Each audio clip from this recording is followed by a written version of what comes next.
So, here's something you've probably felt, but maybe never quite put into words.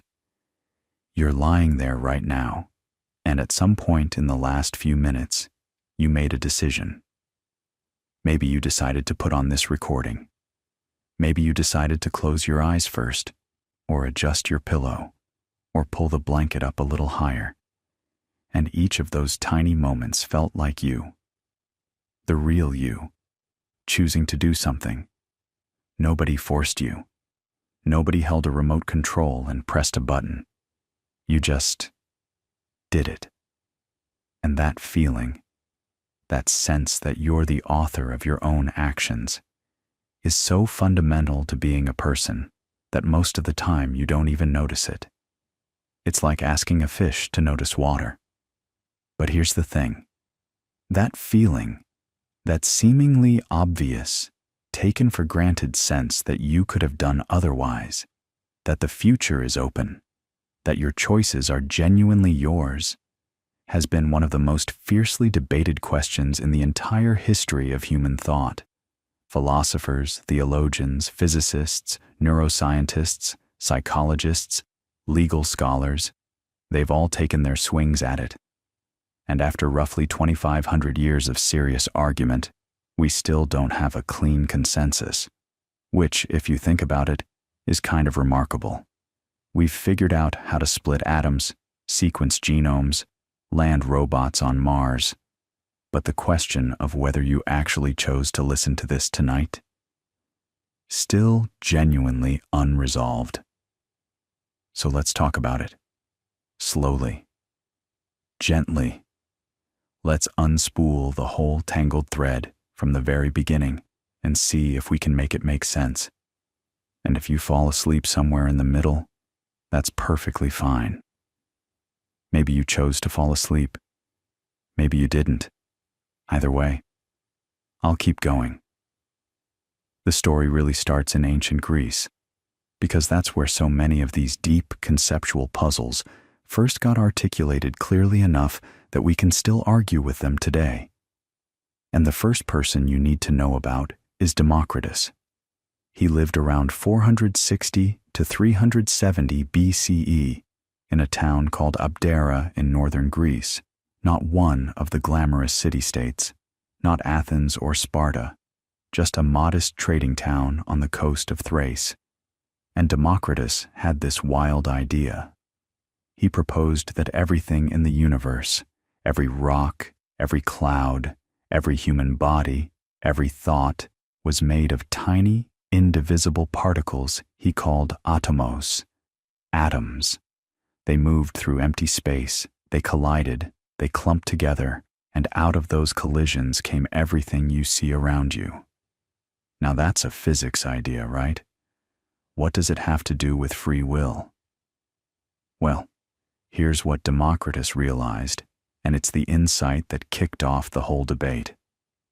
If everything is atoms, and atoms move according to fixed mechanical laws, one atom hits another, which hits another, which hits another, in an unbroken chain of cause and effect stretching back to the beginning of time, then where exactly do you fit in? Your brain is made of atoms. Your thoughts are made of atoms doing things. And if those atoms are just following the same mechanical rules as every other atom in the universe, then your feeling of making a choice is what exactly? An illusion? A side effect? The atoms were always going to do what they did. You were always going to lie down tonight, always going to press play, always going to hear these words. The whole thing was set in motion billions of years ago, and you're just watching it unfold from the inside. That idea, that the state of the universe at any given moment completely determines the state of the universe at every future moment, has a name. It's called determinism. And it is, honestly, one of the most unsettling ideas a person can sit with. Because if determinism is true, then in a very real sense, the future is already written, not by a god, not by fate in some mystical sense, but by physics. by the blind, grinding machinery of cause and effect. Democritus didn't flinch from this. He seems to have more or less accepted it. But not everyone in the ancient world was comfortable with where that logic led. And the person who pushed back most creatively was another Greek thinker named Epicurus, born about a century later, around 341 BCE. Epicurus loved atoms. He was a committed atomist, fully on board with the idea that the universe was made of tiny particles moving through void. But he saw the problem. If atoms only move in straight lines, following rigid mechanical laws, then everything is predetermined, and human choice is meaningless. And Epicurus really didn't want to live in that universe. So he came up with something clever. He proposed what he called the swerve, in Latin, the clinamen, because we actually know about this idea mostly through a Roman poet named Lucretius, who wrote it all down about 2 centuries later in a magnificent poem called De Rerum Natura, on the nature of things. The swerve was this. Every once in a while, completely at random, an atom would deviate just slightly from its expected path, just a tiny, unpredictable jink. And that randomness, Epicurus argued, was what broke the iron chain of determinism. That's what created an opening for free will. Now, you might already be sensing a problem here, and if so, good, because you've just independently arrived at an objection that philosophers have been raising for over 2,000 years. The problem is this: randomness isn't the same thing as freedom. Think about it. If an atom in your brain randomly swerves and that causes you to, say, reach for a glass of water instead of a cup of tea, how is that your choice? You didn't control the swerve. It just happened. It's like saying you're free because a coin flip determines your actions instead of a rigid chain of causes. You've escaped determinism, sure, but you've landed in something that doesn't really feel like free will either. It feels like chaos. And this, right here, is the core dilemma that has haunted the free will debate from the very beginning.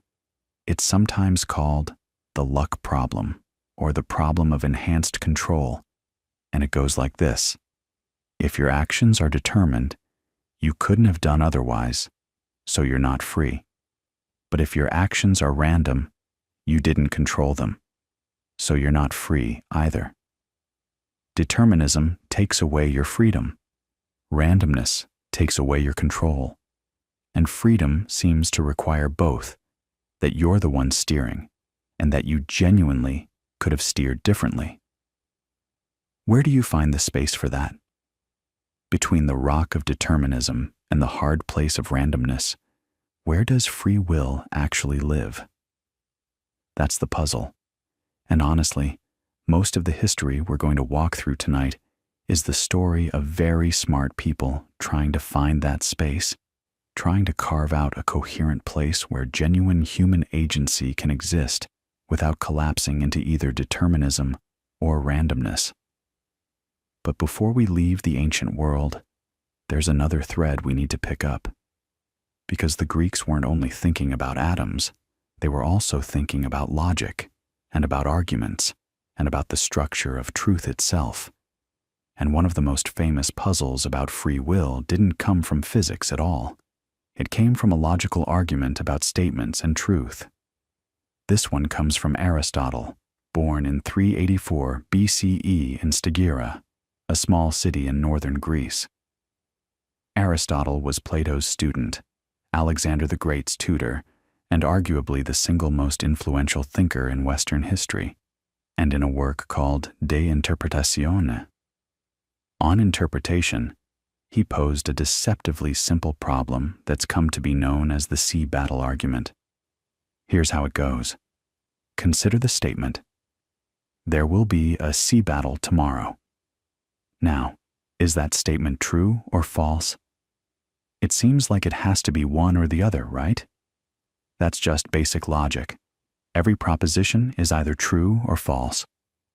This is called the principle of bivalence, and it's one of the foundations of classical logic.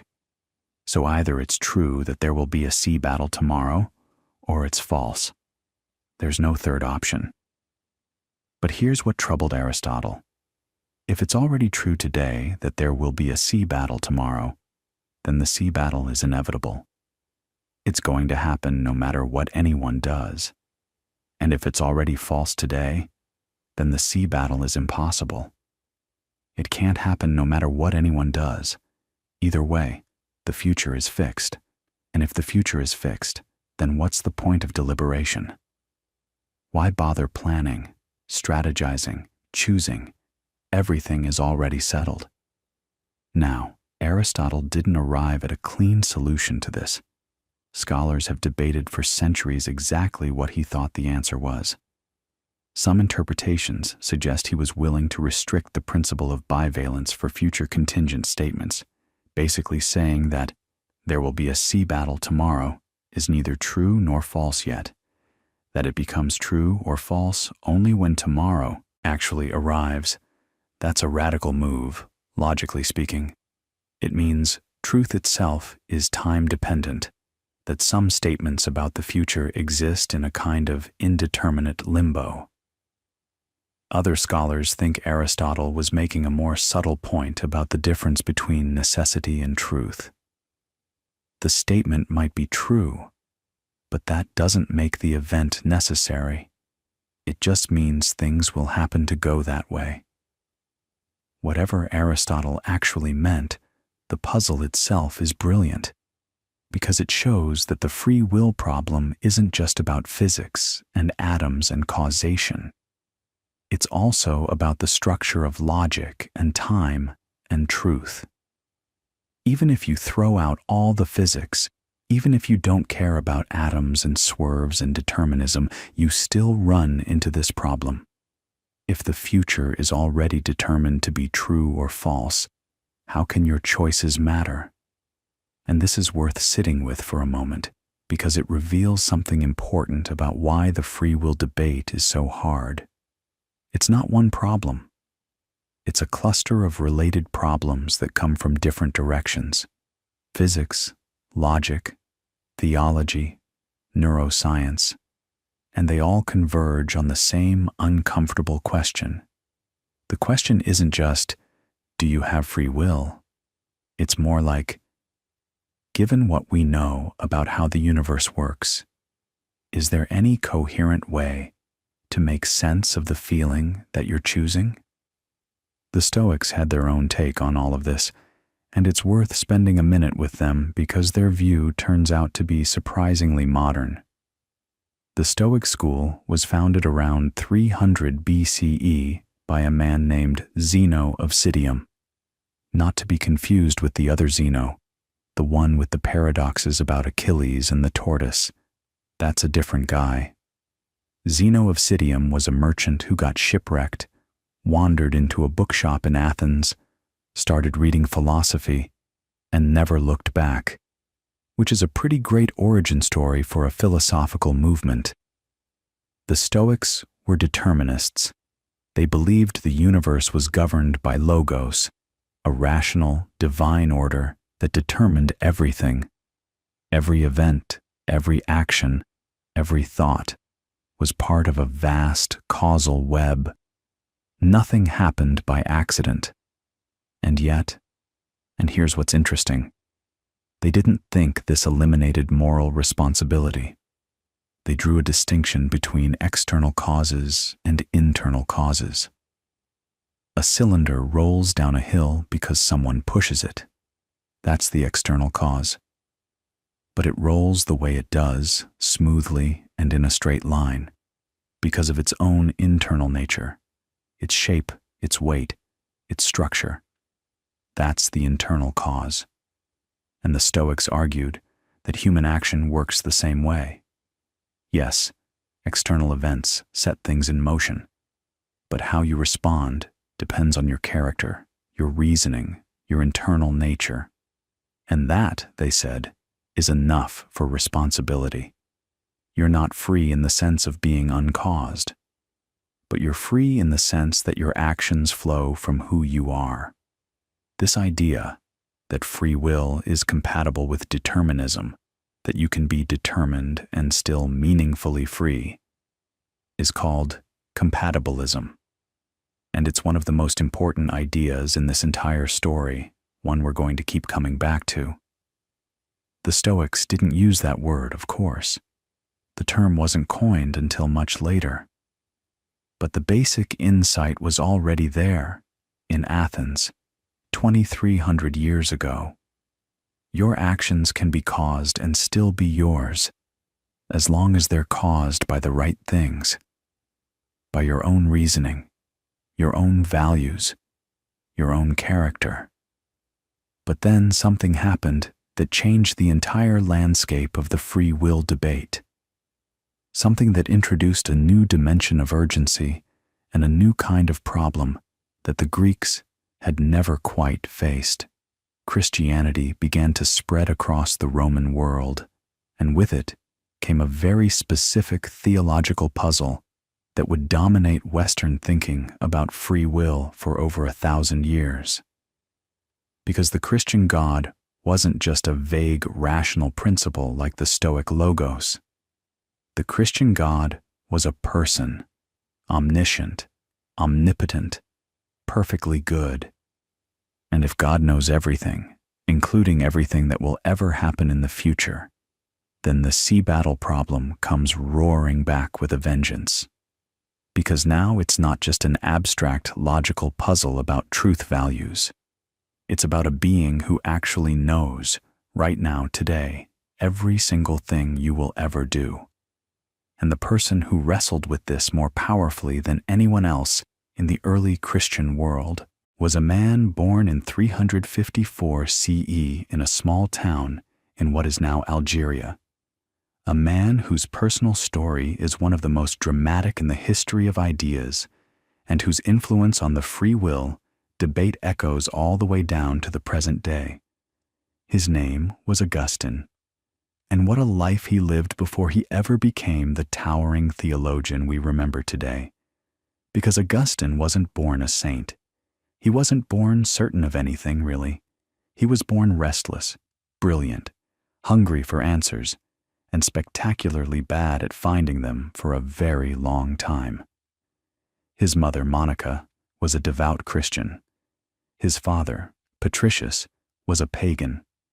And young Augustine grew up caught between those two worlds, pulled toward intellectual ambition, toward rhetoric, toward the life of the mind, but also toward pleasure, toward the body, toward what he would later describe, with a kind of agonized honesty, as the overwhelming force of his own desires.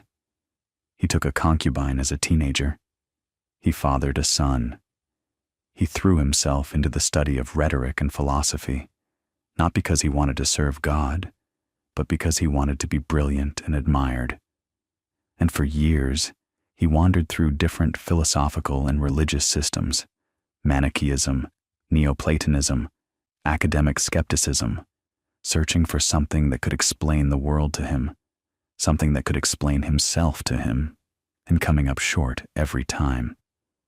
And here's why that personal history matters so much for our story. Because when Augustine finally did convert to Christianity, in 386 CE in a garden in Milan, that famous scene where he hears a child's voice saying, "Take up and read," and he opens Paul's letters and feels the whole thing click. When that happened, he brought all of that restless searching with him. He brought a mind sharpened by years of philosophy. He brought an intimate, almost painfully detailed knowledge of what it feels like to want to do one thing and find yourself doing another. He knew what it was like to be a person at war with himself, and that personal experience became the engine of his thinking about free will. Think about it. Augustine knew from the inside what it felt like to lack control over his own actions. He'd spent years telling himself he wanted to change, wanted to live differently, wanted to stop doing the things he knew were wrong, and he couldn't. Or at least, he didn't. And that gap, that maddening gap between wanting to do good and actually doing it, became the central puzzle of his theology. Because if God made us, and God is good, then why do we do evil? Where does evil come from? And if we can't even control our own behavior, if our wills are so weak, so compromised, so tangled up in desire and habit, then in what sense are we truly free? Now, Augustine's answer to this was intricate, and it evolved over his lifetime, but the core of it goes something like this. God created human beings with genuine free will. Adam and Eve, in the garden before the fall, they had what Augustine called the ability to not sin. They could choose good or evil, and they had the capacity to choose good. But they didn't. They chose to turn away from God, to prioritize their own desires over divine command. And that act of turning away, that original sin, damaged human nature in a fundamental way. It didn't destroy free will entirely, but it corrupted it. After the fall, human beings still have wills. We still make choices, but our wills are now bent, curved inward towards selfishness and desire. We have, in Augustine's framework, a kind of freedom, but it's a freedom that, left to its own devices, will always drift toward the wrong thing. Like a compass with a magnet next to it. The needle still moves. It still points somewhere, but it can't find true north on its own anymore. And this is where grace comes in. For Augustine, the only thing that can repair the damaged will, the only thing that can straighten that bent needle, is God's grace, not human effort, not willpower, not philosophy. Grace, a gift freely given by God that transforms the will from the inside, that gives you not just the ability to choose good, but the desire to choose good. And here's the thing that made this so controversial, even in Augustine's own time. Grace isn't something you earn. It's not something you can work toward. God gives it to whom God chooses to give it, and the reasons for that choice are, ultimately, mysterious.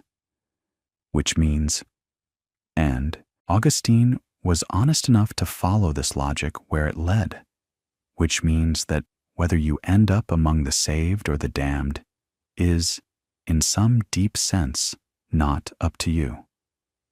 Now, you can probably feel the tension here, because on the one hand, Augustine is insisting that free will is real. He has to. The whole moral framework of Christianity depends on it. If people don't have free will, then sin isn't really sin. Punishment isn't really just, and the entire story of salvation falls apart.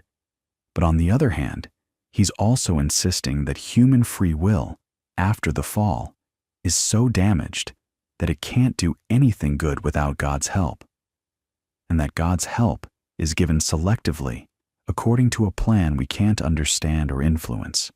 So are we free, or aren't we? Augustine's answer, roughly, is yes, but it's complicated. We're free in the sense that we act from our own wills. Nobody forces us to sin. We do it because we want to, because our desires pull us that way. But we're not free in the sense of being able, on our own, to want the right things. That deeper freedom, the freedom to truly choose good, requires grace. And whether you receive grace is up to God. This might sound like a very specific theological argument, and it is. But here's why it matters far beyond theology. Because what Augustine is really wrestling with is a question that's still alive today, in neuroscience, in psychology, in philosophy of mind. The question is, what does it mean to be free if you didn't choose the desires that drive your choices? You might feel like you're choosing freely when you reach for that second piece of cake, or when you lose your temper, or when you stay up too late scrolling through your phone. You're doing what you want to do, right? Nobody's holding a gun to your head. But you didn't choose to want those things. You didn't choose to have the particular set of desires and impulses and weaknesses that you have. So, in what sense is the choice really yours? Augustine framed this in terms of original sin and divine grace. Modern thinkers frame it in terms of genetics, upbringing, neurochemistry, unconscious cognitive processes. But the underlying structure of the problem is remarkably similar. And that's one of the things that makes this story so fascinating. How the same basic puzzles keep showing up in different clothing, century after century. Now, Augustine wasn't the only voice in this conversation. He had an opponent, a contemporary, and their debate became one of the most consequential intellectual battles in Western history. The opponent's name was Pelagius, and Pelagius thought Augustine had it completely wrong. Pelagius was a British monk, probably from somewhere in the British Isles, though the details of his early life are sketchy. He arrived in Rome around the late 4th century and was horrified by what he saw as the moral laziness of Roman Christians. People were sinning freely and then shrugging and saying, "Well, human nature is fallen. What can you do?" And Pelagius thought this was a cop-out, a dangerous, corrosive cop-out. Because if you tell people they can't help but sin, they'll stop trying not to.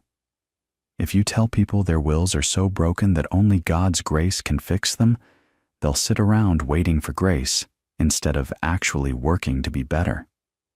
So Pelagius argued the opposite.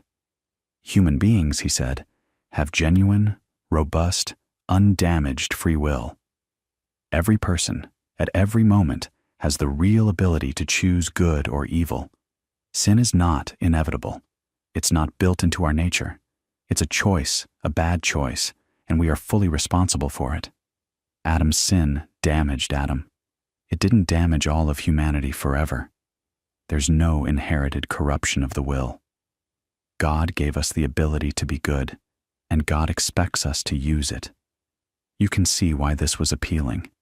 It's clean, it's empowering, it's morally serious. It puts the responsibility squarely on the individual, and you can also see why Augustine fought it so fiercely. Because for Augustine, Pelagianism wasn't just wrong, it was spiritually dangerous. It made salvation a human achievement rather than a divine gift. It turned grace into a nice bonus rather than an absolute necessity. And it contradicted his own deepest personal experience. Augustine knew from his own life that wanting to be good wasn't enough. He'd wanted to be good for years. He'd tried, and he'd failed over and over, until grace reached down and changed him from the inside to tell him that he could have done it on his own all along. That felt not just theologically wrong, but experientially false. The institutional church sided with Augustine. Pelagianism was condemned as heresy at the Council of Carthage in 418, and again at the Council of Ephesus in 431. And Augustine's framework, damaged will, absolute need for grace, divine predestination of the saved, became the dominant position in Western Christianity for centuries. It shaped Catholic theology. It shaped, even more dramatically, Protestant theology, when Luther and Calvin picked it up over 1,000 years later and pushed it even further. Calvin's doctrine of total depravity and unconditional election is, in many ways, Augustine taken to his logical extreme. But here's what's really interesting. Even though Pelagianism was officially condemned, the Pelagian instinct never went away. It keeps coming back in different forms throughout history. Because there's something deeply intuitive about the idea that we are genuinely, robustly free, that our choices are truly ours, that we could have done otherwise, It matches how life feels from the inside. And every time a philosopher or theologian pushes too hard toward determinism or predestination, someone pushes back with some version of the Pelagian objection. But surely we have real freedom. Surely it's up to us. So the Augustine-Pelagius debate established a pattern that would repeat itself again and again. On one side, a vision of human beings as deeply constrained by sin, by nature, by causes beyond our control, needing something external to set them free. On the other side, a vision of human beings as genuinely autonomous, capable of self-determination, responsible for their own choices. And the history of the free will debate, from the 5th century forward, is in many ways a history of thinkers trying to find the right balance between those two poles, or trying to dissolve the tension entirely, or trying to show that the whole question is somehow confused. And the next major figure to take a serious run at this problem was someone who lived about 800 years after Augustine, in a very different intellectual world. A world where Aristotle's philosophy had been rediscovered, where Islamic scholars had preserved and extended Greek thought, and where a Dominican friar in 13th century Italy set out to build the most comprehensive, carefully reasoned account of free will that anyone had ever attempted. His name was Thomas Aquinas, and his approach to the problem was so methodical, so architecturally precise, that it almost feels like watching someone construct a cathedral out of arguments. Every stone placed with care, every arch calculated to bear exactly the right amount of weight, every flying buttress doing its job to keep the whole structure standing. And that's not even a random metaphor. Aquinas was writing during the great age of Gothic cathedral building. He would have seen these extraordinary structures going up, stone by stone, all across Europe. And his intellectual project had that same quality. Patient, monumental, every piece supporting every other piece. So who was Thomas Aquinas? He was born around 1225 in what's now southern Italy, into an aristocratic family that had big plans for him. They wanted him to become a Benedictine abbot, which was a prestigious, comfortable, politically connected position. Instead, Thomas joined the Dominicans, a relatively new order of mendicant friars who wandered around preaching and teaching and living in voluntary poverty. His family was so furious that, according to tradition, his brothers actually kidnapped him and locked him in a tower for about a year, trying to change his mind. They even, and this part is wild, reportedly sent a woman to his room to seduce him and break his resolve. Thomas supposedly chased her out with a burning log from the fireplace. Now, whether that specific detail is literally true or embellished by later hagiographers, who knows? But the point it illustrates is real. Thomas was stubborn. Once he decided something, he was immovable. And that same stubbornness, that same patient, implacable determination, is exactly what you see in his philosophical work. He ended up studying under Albertus Magnus, one of the great scholars of the age, and eventually became a professor at the University of Paris. And here's what made his intellectual moment so different from Augustine's.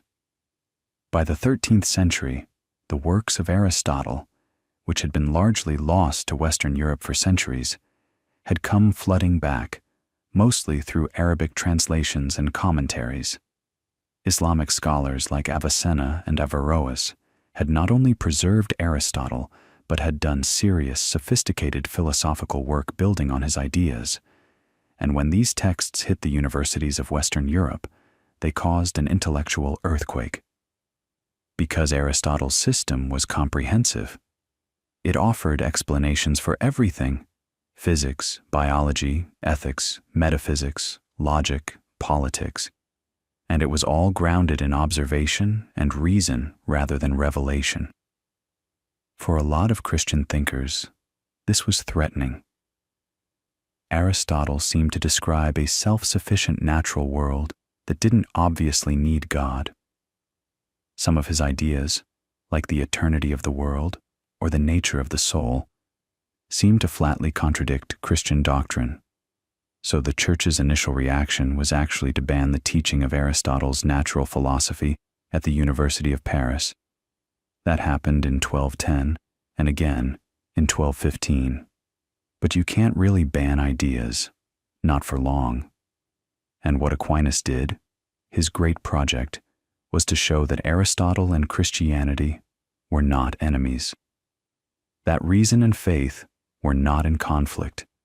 That you could take Aristotle's philosophical framework, refine it, correct it where necessary, and use it to build an even more powerful account of reality that included everything Aristotle got right while also making room for Christian theology. And free will was one of the places where this synthesis came together most beautifully. Here's the thing about Aquinas' approach. Remember the old dilemma that goes all the way back to the Greeks? If everything is determined, you're not free. If things happen randomly, you're not in control. Either way, genuine freedom seems impossible. Aquinas thought both horns of that dilemma rested on a mistake, a failure to understand what the will actually is and how it relates to reason. For Aquinas, the will is not some mysterious force that operates independently of everything else. The will is a rational appetite. Let that phrase sit for a moment. A rational appetite. What he means is that the will is the part of you that desires things, but it desires them under the guidance of reason. Animals have appetites too. A dog sees food and wants it. A cat sees a mouse and chases it. But those appetites are determined by the animal's nature. The dog doesn't deliberate about whether to want the food. It just wants it. Humans are different, Aquinas says, because we have intellect. We can consider different options. We can think about what's good, weigh alternatives, reflect on consequences, consider abstract principles, and the will responds to what the intellect presents to it. Now you might think that just pushes the problem back a step. If the intellect determines what the will chooses, then isn't the will still determined? Isn't it just determined by reasons instead of by physical causes? And this is where Aquinas gets genuinely clever.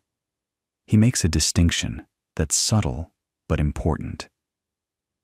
He says that the will is necessarily drawn toward the good in general, toward happiness, toward fulfillment, toward what Aquinas calls the ultimate good, which for him is God. You can't will yourself to be miserable on purpose. You can't choose something while genuinely believing it's bad for you in every possible way. In that sense, the will is determined. It's oriented toward the good, the way a compass needle is oriented toward north. But, and here's the key move, no particular finite good is the ultimate good. No specific thing you encounter in daily life perfectly and completely satisfies your desire for goodness. Every particular option has some good in it and some limitation. This job offers security, but not excitement. This city has great weather, but you'd miss your friends. This choice is morally right, but personally costly. Because no particular good is the complete good, the intellect can always see reasons for and reasons against, and that means the will is not determined with respect to any particular choice. You genuinely could go either way. The will has what Aquinas calls a kind of dominion over its own act. Think about what that means. The will is not random. It's always responding to reasons, always oriented toward what seems good.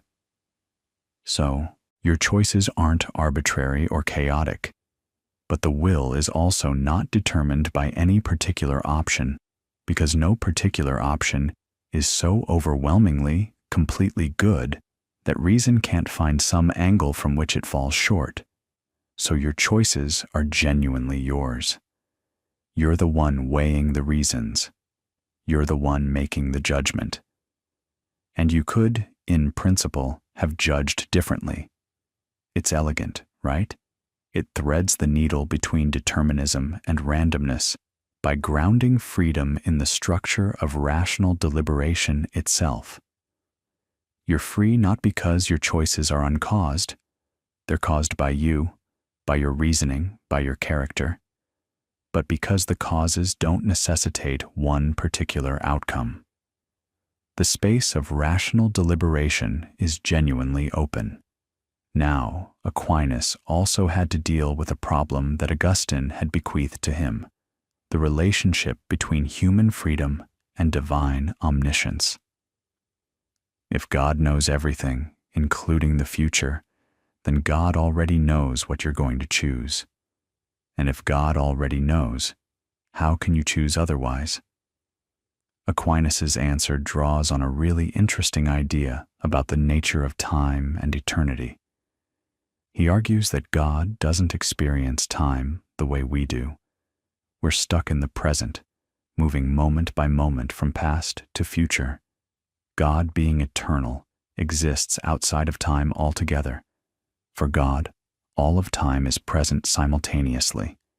Past, present, and future are all equally real and equally visible to God, the way you might look at an entire road from a mountaintop, while the traveler on the road can only see the stretch right in front of them. So God's knowledge of your future choices isn't like a prediction. It's not like God figured out in advance what you'd do, and now you're locked in. It's more like God sees your choice as you make it, even though from your perspective, it hasn't happened yet. God's seeing doesn't cause your choice any more than my watching you pick up a cup of coffee causes you to pick it up. The seeing and the choosing are simultaneous from God's eternal perspective. Whether you find that fully satisfying probably depends on your intuitions about time and eternity, and whether you think the idea of an eternal present even makes coherent sense. But as a philosophical move, it's remarkably sophisticated. Aquinas is essentially saying that the apparent conflict between divine foreknowledge and human freedom rests on a confusion about the nature of time. God doesn't foreknow anything, strictly speaking, because for God there is no fore, there's just knowing. And here's something worth noticing about Aquinas' whole approach. He's doing something that Augustine never quite managed. He's giving a positive account of how freedom works, not just a negative account of how it was lost or damaged. For Augustine, the story of free will is ultimately a story of corruption and rescue. We had it, we broke it, only grace can fix it. For Aquinas, free will is built into the very structure of rational agency. It's not a gift that was given and then damaged. It's a feature of what it means to be a thinking being. Sin can cloud your judgment, sure. Bad habits can make it harder to see clearly. But the basic capacity for free choice is inherent in the nature of a rational creature. This matters because it shifts the entire framing. In Augustine's picture, you need an external intervention, grace, to be truly free. In Aquinas' picture, freedom is your natural state as a rational being. Grace elevates and perfects that freedom, but it doesn't create it from scratch. And this is a much more optimistic view of human nature, honestly. It says that even without special divine help, you have genuine agency. You can reason, you can deliberate, you can choose. You might not always choose well. Aquinas is no Pelagian. He absolutely believes in original sin and the need for grace. But the machinery of choice is yours, built into your rational nature. Now, Aquinas' system became enormously influential. It was eventually adopted as something close to the official philosophy of the Catholic Church. But not everyone was satisfied. And in the centuries after Aquinas, the free will debate exploded in new directions, partly because of developments that Aquinas could never have anticipated. The Protestant Reformation, for instance, brought the Augustine versus Pelagius tension roaring back to life with a vengeance. Martin Luther, writing in the early 16th century, published a work called On the Bondage of the Will, and even the title tells you where he's going. Luther argued that the human will, after the fall, is not free at all. It's enslaved to sin, incapable of choosing God without God first choosing it. This was Augustine turned up to 11. Luther actually accused the Catholic Church of his day of being crypto-Pelagian, of giving human beings too much credit, too much agency in their own salvation. And his opponent in this debate was Erasmus of Rotterdam, one of the greatest humanist scholars of the age, who had written a careful, measured defense of free will called On the Freedom of the Will. Erasmus argued, essentially along Thomistic lines, that human beings retain genuine freedom of choice, even if that freedom is weakened by sin and needs divine assistance. The Luther-Erasmus exchange is fascinating because it's the Augustine-Pelagius debate all over again, but with different stakes and different intellectual tools. And Luther's position was, if anything, more extreme than Augustine's. Luther didn't just say the will was damaged, he said it was dead. A dead will can't cooperate with grace any more than a corpse can cooperate with a doctor. John Calvin, writing a generation later, pushed this even further with his doctrine of double predestination, the idea that God has predetermined not only who will be saved but also who will be damned, and that human choices play no role whatsoever in this determination. For Calvin, the sovereignty of God is absolute, and any suggestion that human free will contributes to salvation is an insult to that sovereignty. It's a breathtaking position when you really sit with it. It means that from before the beginning of time, your eternal fate was sealed, and nothing you do or choose or want can change it. And yet, and this is the part that always strikes me, Calvin and the Calvinist tradition still insisted on moral responsibility. You're still obligated to live a good life. You're still accountable for your sins, even though you couldn't have done otherwise, even though the outcome was fixed before you were born. How do you square that circle? How can someone be responsible for choices they couldn't have avoided? That tension sits right at the heart of the Calvinist tradition, and it drove some of the most intense philosophical and theological debates of the 16th and 17th centuries. The Jesuits, the Catholic order founded by Ignatius of Loyola, developed elaborate systems trying to explain how divine grace and human freedom could coexist. A Jesuit theologian named Luis de Molina proposed something called middle knowledge, the idea that God knows not only what will happen and what could happen, but what would happen under every possible circumstance, and uses that knowledge to arrange the world in a way that respects human freedom, while still ensuring that God's ultimate plan unfolds exactly as intended. It's an incredibly clever move, and it's worth slowing down to really understand what Molina was doing, because it represents one of the most sophisticated attempts in the entire history of this debate to thread the needle between divine control and genuine human choice. So, here's the setup. Molina, writing in the late 1500s, around 1588 when his major work was published, starts with a distinction between different types of knowledge that God possesses. The first type is what theologians call natural knowledge. This is God's knowledge of all necessary truths, all possibilities. God knows every way the universe could possibly be arranged, every logically possible world, every combination of circumstances and choices that could ever exist. This is knowledge of what could happen. The second type is called free knowledge. This is God's knowledge of what actually will happen, the actual world, the one he chose to create. This is knowledge of what will happen, and these two types of knowledge were already well established in theological tradition. But Molina introduces a third category, sitting right between those two, and he calls it scientia media, middle knowledge. This is God's knowledge of what would happen under any given set of circumstances. Not just what could happen, not just what will happen, but what any particular free creature would freely choose to do if placed in any particular situation. Think about what that means. Before creating anything, God surveys not just every possible world, but every possible free choice that every possible person would make in every possible circumstance.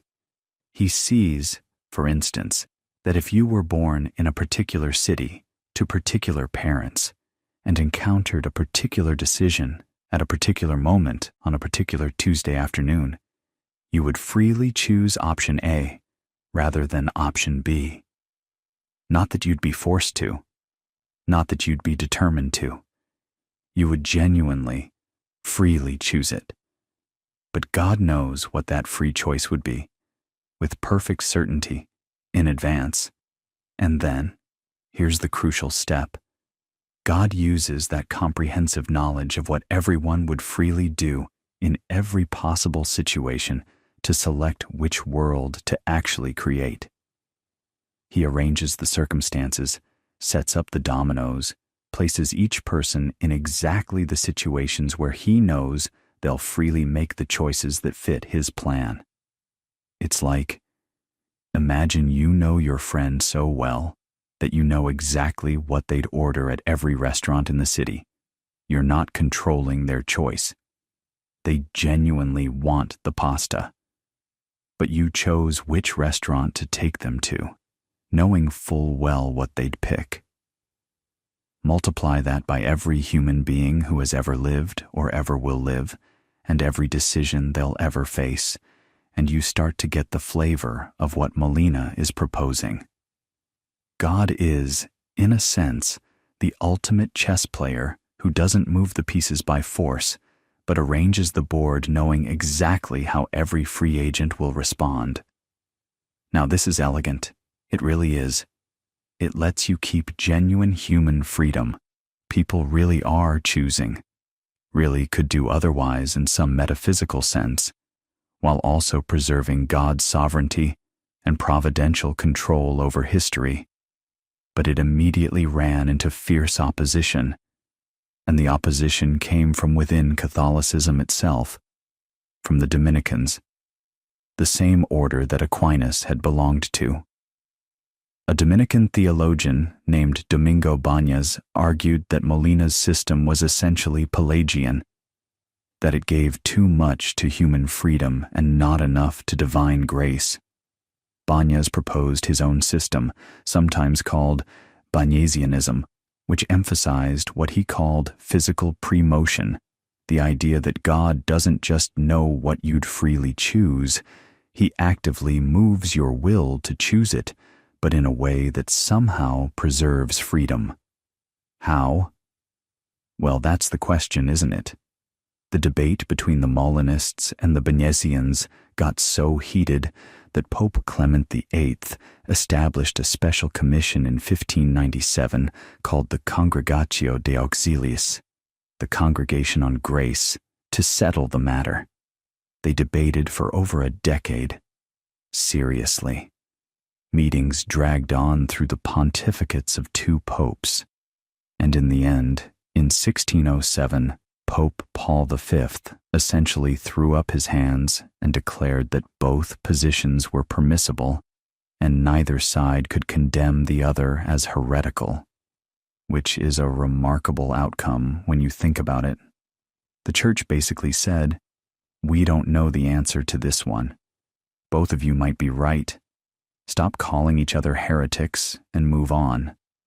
But of course, nobody moved on. These questions don't let you move on. And as the 17th century progressed, the free will debate began to shift terrain in a really fundamental way, because something was happening in European intellectual life that would change the entire framework of the conversation. The scientific revolution was gathering momentum, and with it came a new vision of the universe that made the old theological framing of free will seem almost quaint. Here's the thing about the scientific revolution. It didn't just give us new facts about the world. It gave us a new picture of what kind of world we live in. And that picture was increasingly mechanical. When Isaac Newton published his Principia Mathematica in 1687, he demonstrated that the motions of everything from falling apples to orbiting planets could be described by a small set of mathematical laws. The universe, it turned out, ran like clockwork. Every effect had a cause. Every cause produced a predictable effect. Give me the position and velocity of every particle in the universe at a single moment, and in principle, I can calculate the entire future and reconstruct the entire past. Now, Newton himself was a deeply religious man and didn't draw the most radical conclusions from his own work, but others did. Pierre-Simon Laplace, the French mathematician, articulated the vision most starkly around 1814 with what's now called Laplace's demon, a thought experiment about a hypothetical intelligence that knows the position and momentum of every atom in the universe at a given instant. Such an intelligence, Laplace argued, could calculate the entire future of the universe with perfect accuracy. Nothing would be uncertain. Every event, including every human thought and every human choice, would be as predictable as the orbit of Mars. And this is where the free will problem takes on a completely different character than it had in the theological debates. Because now it's not about God's foreknowledge or predestination or grace. It's about physics. It's about the basic causal structure of reality. If the universe is a vast deterministic machine, and your brain is part of that machine, and your thoughts and decisions are the product of neurons firing according to the laws of physics, then in what sense are you free? In what sense could you ever have done otherwise? The question isn't theological anymore. It's scientific. It's metaphysical in the deepest sense, and the person who saw this most clearly, who really crystallized the modern form of the problem, was a philosopher you might not expect. Thomas Hobbes. Actually, Hobbes was working before Newton in the mid-1600s, but he was already committed to a thoroughly materialist and mechanistic view of the world. For Hobbes, everything that exists is matter in motion. The mind is not some immaterial soul floating above the physical world. It's the activity of the body, specifically the brain. Desires, aversions, thoughts, decisions, all of them are motions in the body caused by prior motions. And freedom, for Hobbes, doesn't mean freedom from causation. It means freedom from external constraint. You're free when you can do what you want to do, when nothing outside you is physically preventing you from acting on your desires. But your desires themselves? Those are determined. Those are the product of your nature and your experiences and the chain of causes stretching back to the beginning of time. This is a form of compatibilism, and it's recognizably similar to what the Stoics were groping toward 2,000 years earlier, but now it's grounded in a mechanistic physics rather than a cosmic logos. And Hobbes got into a famous exchange about it with John Bramhall, the Bishop of Derry, in the 1640s and 1650s. Bramhall argued the traditional position that genuine freedom requires the ability to have done otherwise, that a determined will is not a free will.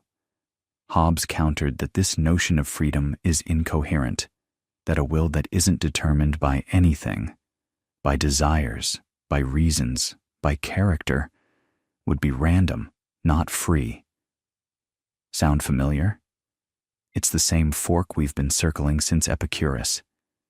Determinism seems to eliminate freedom, but indeterminism doesn't give it back.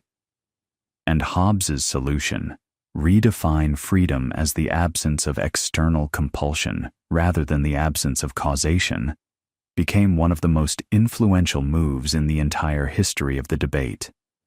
But let's sit with the mechanistic picture for a moment, because it gets more unsettling the longer you think about it. If Laplace's demon is right, if the universe really is a vast clockwork mechanism, then everything you've ever done was determined before you were born. Every conversation you've had, every decision you've agonized over, every moment where you felt like you were standing at a crossroads and choosing a path, all of it was inevitable. The agonizing itself was inevitable. The feeling of choosing was inevitable. You were never really at a crossroads.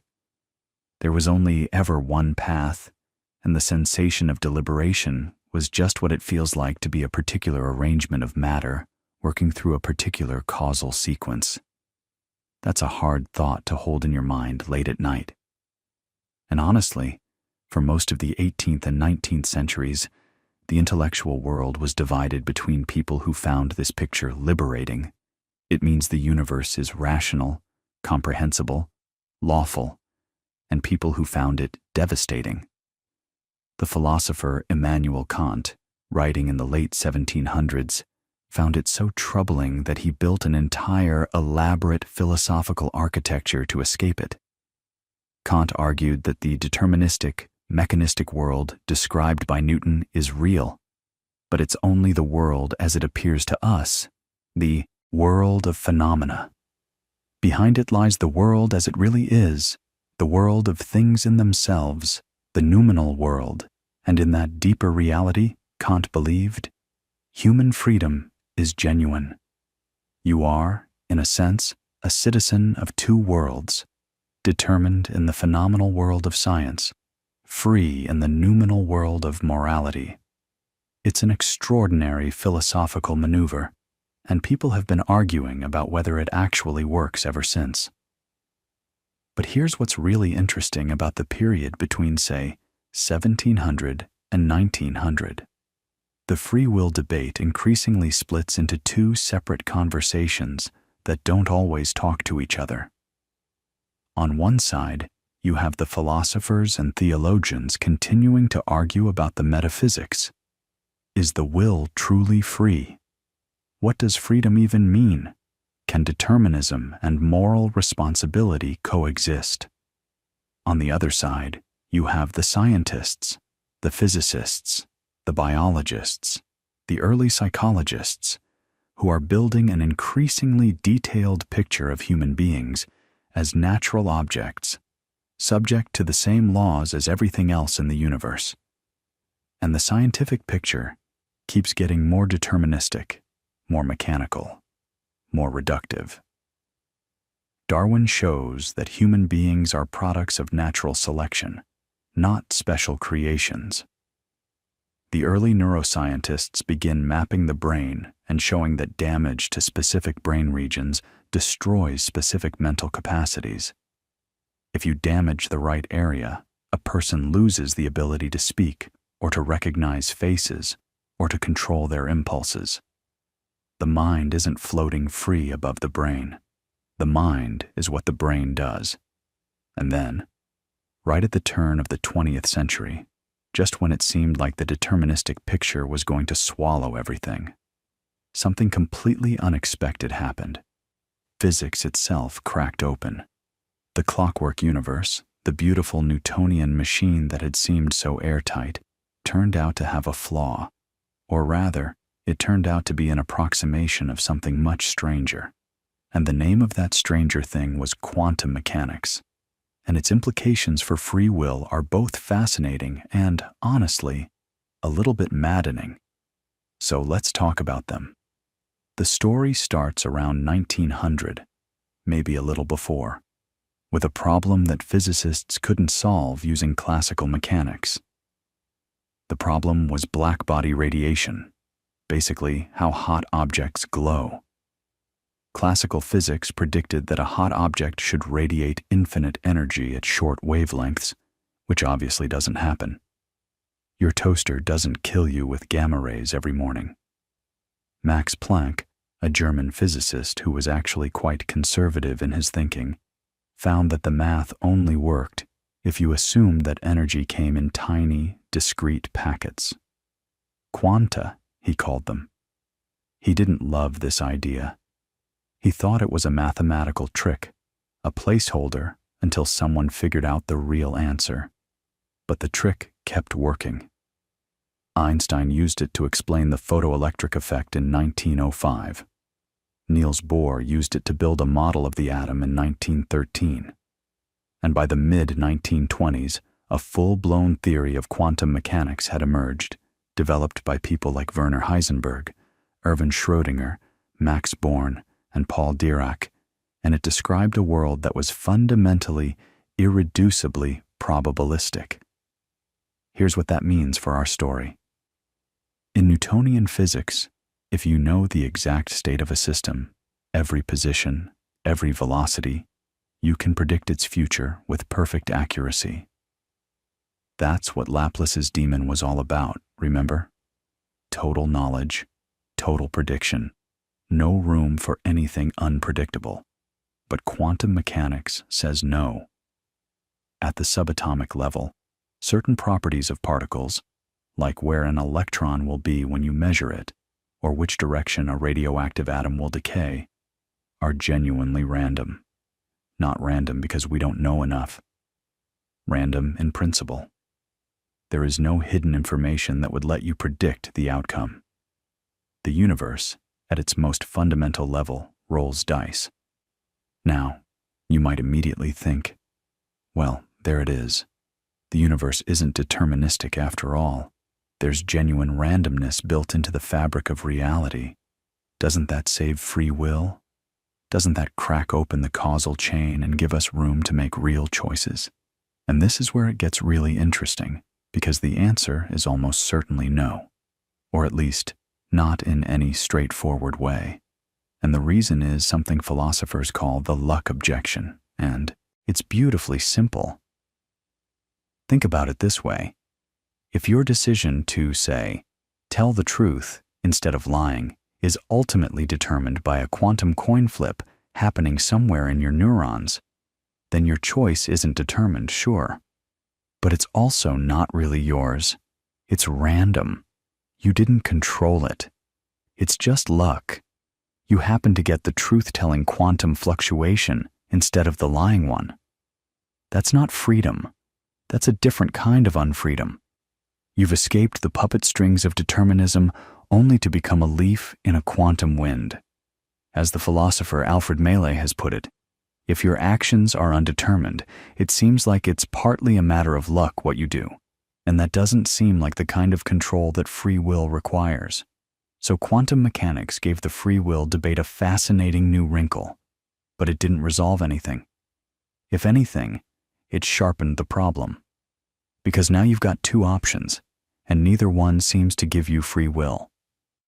If the universe is deterministic, your choices are fixed by prior causes, and you couldn't have done otherwise. If the universe is indeterministic, your choices involve randomness that you don't control. Either way, where's the freedom? This is essentially the same dilemma that Epicurus was wrestling with over 2,000 years ago, the fork between determinism and chance. Except now it's framed in the language of modern physics rather than ancient atomism. The problem hasn't changed. Our vocabulary has gotten fancier, but the core puzzle is exactly the same. Some thinkers did try to use quantum mechanics to rescue free will, though. And the most famous attempt came from a surprising direction. Sir Arthur Eddington, the British astrophysicist who confirmed Einstein's general relativity during the 1919 solar eclipse, suggested in the 1920s and 1930s that quantum indeterminacy might be the physical basis for mental freedom. The idea was that the brain might amplify quantum-level randomness up to the scale of neural activity, creating genuine openness in our decision-making. It was a speculative idea, and most physicists and philosophers at the time were skeptical, but it planted a seed that would grow much later. The person who really ran with this idea, decades later, was the Nobel Prize-winning physicist Roger Penrose, along with the anesthesiologist Stuart Hameroff. In the 1990s, they proposed what's called the Orchestrated Objective Reduction Theory, ORC-OR for short, which suggests that quantum computations in structures called microtubules inside neurons could be the basis of consciousness and, by extension, free will. It's a genuinely creative theory, and Penrose is obviously brilliant, but it's fair to say that most neuroscientists and most physicists remain deeply skeptical. The brain is warm, wet, and noisy, exactly the kind of environment where quantum coherence tends to break down almost instantly. The technical term is decoherence. Quantum effects are incredibly fragile, and they seem to wash out at the scale of biological systems long before they could influence anything like a decision. But anyway, let's step back from the physics for a moment, because something else was happening in the 20th century that would reshape the free will debate in a completely different way, and that something was neuroscience. Real, experimental neuroscience. Not just mapping which brain regions do what, but actually watching the brain make decisions in real time. And the experiment that changed everything, the one that made free will front-page news and started arguments that are still raging today, was conducted by a physiologist named Benjamin Libet at the University of California, San Francisco in 1983. Here's what Libet did, and it's deceptively simple. He asked people to sit in front of a clock, a special clock with a dot moving around its face, like a very fast second hand, and to flex their wrist whenever they felt like it, whenever they wanted, totally their choice. The only instruction was that when they felt the urge to flex, they should note where the dot was on the clock face at that moment. So Libet had 3 things he could measure: the actual muscle movement, the person's reported awareness of their intention to move, and, this is the crucial part, the brain's electrical activity, measured by electrodes on the scalp. Now, it had been known since the 1960s, from work by Hans Helmut Kornhuber and Ludwig Dicke in Germany, that voluntary movements are preceded by a slow buildup of electrical activity in the brain called the Bereitschaftspotential, or readiness potential. This ramp-up starts about a second or more before the movement itself. That was already known. What Libet wanted to find out was where the conscious intention, the felt urge to move, fell in this timeline. Did you first consciously decide to move, and then the brain started preparing? Or did the brain start preparing first, and the conscious decision came after? And here's the kicker. The readiness potential began about 550 milliseconds before the movement, but the subjects reported becoming aware of their intention to move only about 200 milliseconds before the movement. The brain was gearing up to act a full third of a second before the person consciously felt like they had decided to act. The unconscious brain, it seemed, was making the decision, and the conscious mind was only finding out about it afterward. The feeling of deciding was, in a sense, an afterthought, a notification, not a command. Think about what that means for a second. If your brain is already preparing to move before you're aware of any intention to move, then what exactly is the conscious will doing? Is it actually causing anything? Or is it just watching the show and taking credit? The reaction to Libet's experiment was enormous, and it split in predictable directions. Determinists and hard incompatibilists said, "See, we told you. Free will is an illusion. The brain decides, and consciousness is just along for the ride." Some neuroscientists, like the late Francisco Crick, yes, the DNA guy, who spent his later career studying consciousness, took this line quite strongly. Crick wrote in 1994 that you, your joys and your sorrows, your memories and your ambitions, your sense of personal identity and free will, are in fact no more than the behavior of a vast assembly of nerve cells and their associated molecules. That's a pretty stark statement. But not everyone was convinced that Libet's experiment meant what it seemed to mean. And the objections are genuinely interesting, not just defensive hand-waving. First, there's the question of timing. How accurate is it to ask someone to note the position of a dot on a clock at the moment they feel an urge? Introspection about the timing of mental events is notoriously unreliable.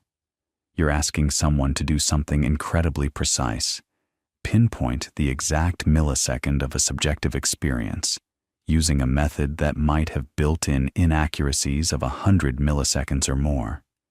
If the timing is off by even a little, the whole conclusion wobbles. Second, there's the question of what the readiness potential actually represents. Is it really a decision? Or is it something more like a general state of readiness, a kind of neural warming up that precedes many possible actions, most of which never happen? More recent research by Schurger and colleagues, published around 2012, suggests exactly this: that the readiness potential might reflect random fluctuations in brain activity that cross a threshold rather than a specific unconscious decision.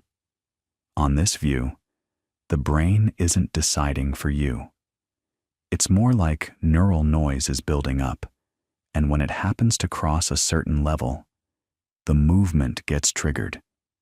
The conscious intention might still play a role in shaping or selecting which fluctuations get amplified. And here's something Libet himself pointed out, which often gets overlooked. Even in his own data, there was a window, about 150 milliseconds between the conscious awareness of the urge and the actual movement, during which subjects could veto the action. They could feel the urge to flex and then stop themselves. Libet called this free won't rather than free will. Maybe we don't initiate our actions freely, but we can consciously inhibit them. We have veto power.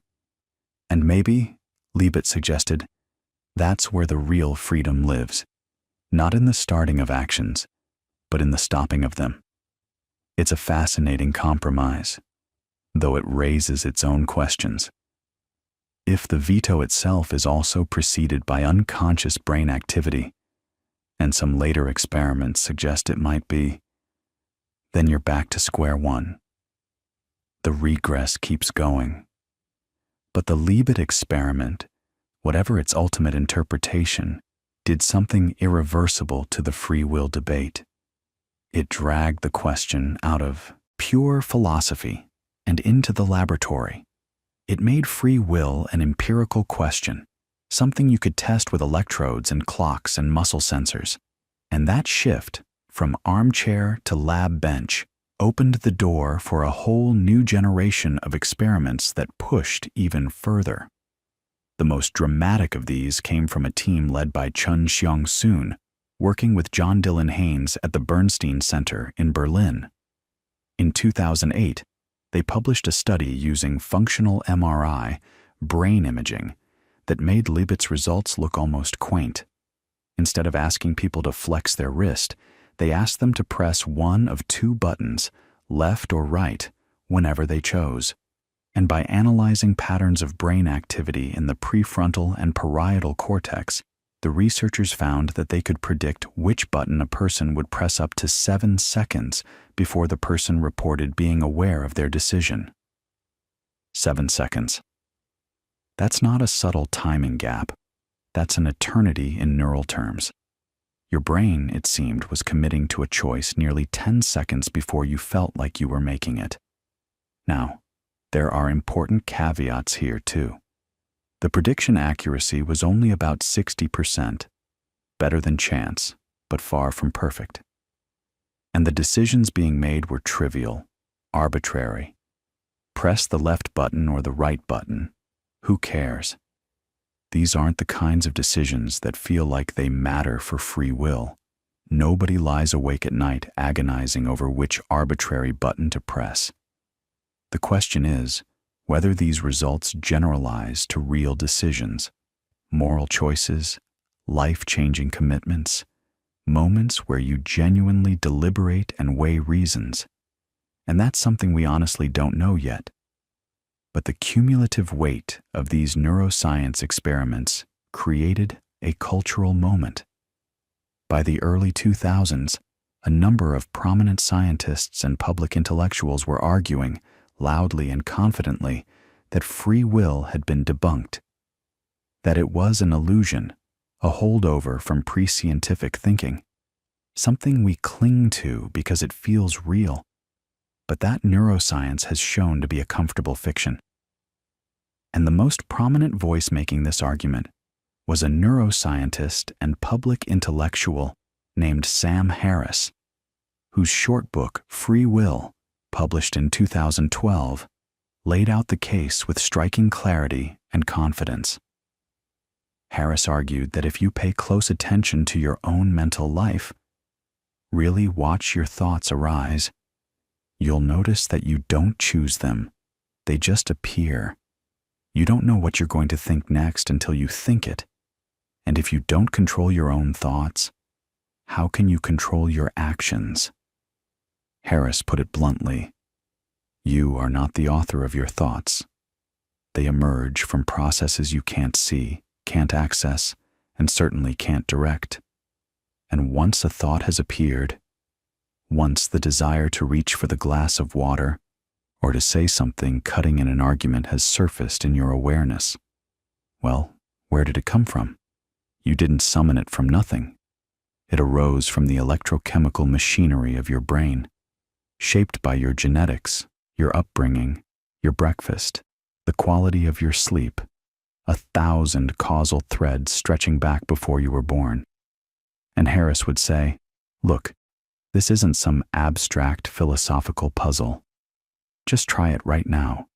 Think of a city, any city. Go ahead. Whatever city popped into your mind, why that one? Why not one of the hundreds of other cities you could have named? You didn't choose it. It just appeared. And that little experiment, Harris argued, reveals something profound about the nature of all your decisions. They feel like choices, but they're really just the outputs of a process you didn't design and can't observe.